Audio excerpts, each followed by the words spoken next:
సంగం మండల కేంద్రంలోని ఎన్టీఆర్ జంక్షన్లో దివంగత మాజీ ముఖ్యమంత్రి నందమూరి తారక రామారావు వర్ధంతి వేడుకలను టీడీపీ నాయకులు ఘనంగా నిర్వహించారు.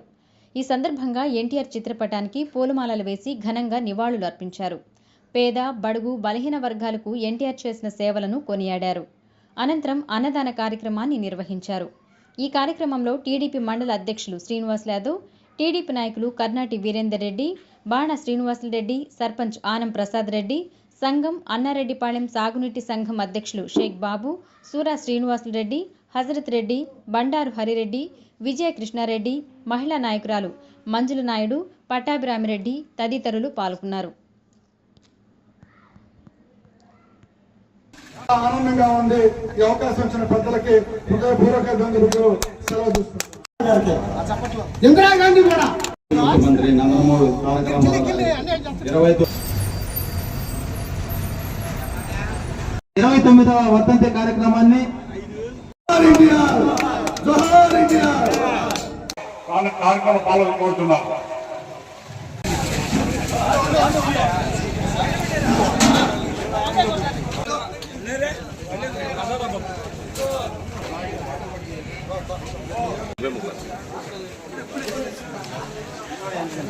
నందమూరి తారక రామారావు అనేది ఒక దేవుడు.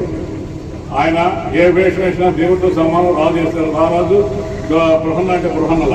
అటువంటి వ్యక్తి ఈ కాంగ్రెస్ పార్టీ రోజుకొక ముఖ్యమంత్రి మార్చే రోజుల్లో ఆయన మా ఆంధ్రప్రదేశ్ నేను ఏం చేయాలనే ఆలోచనలో తెలుగుదేశం పార్టీని 1982లో స్థాపించి 83 జనవరి నెలలోనే 9 నెలలకే తెలుగుదేశం పార్టీ అధికారం చేసే ఏకైక వ్యక్తి నందమూరి తారక రామారావు. ఆయన ముఖ్యమంత్రి అయిన తరువాత ఎన్నో ప్రజలకు పనికొచ్చే కార్యక్రమాలు. ఒకటి, ₹2 కిలో బియ్యం. అదేవిధంగా పక్కా గృహాలు. గతంలో పక్కా గృహాలు లేవు. ఆ గృహాలు పక్కా గృహాలు నిర్మించింది ఒక ఎన్టీ రామారావు గారు. అదేవిధంగా పెన్షన్, ఫస్ట్ పెన్షన్ స్టార్ట్ చేసింది ఎన్టీ రామారావు గారు. ₹70 ఉండేది. ఆ పటేల్ పట్వారీ వ్యవస్థను తొలగించి, మున్సిపల్ కళలను తొలగించి ప్రజలకు అందుబాటులో మండలాలు తీసుకొచ్చి ఆ మండలంలోనే ఆఫీసులు, పోలీస్ స్టేషన్, ఎంఆర్ఓ, మండల డెవలప్మెంట్ ఆఫీసులు అందరూ ఉండేటట్లుగా మండలం తీసుకొచ్చిన ఏకైక వ్యక్తి స్వర్గీయ నందమూరి తారక రామారావు గారు.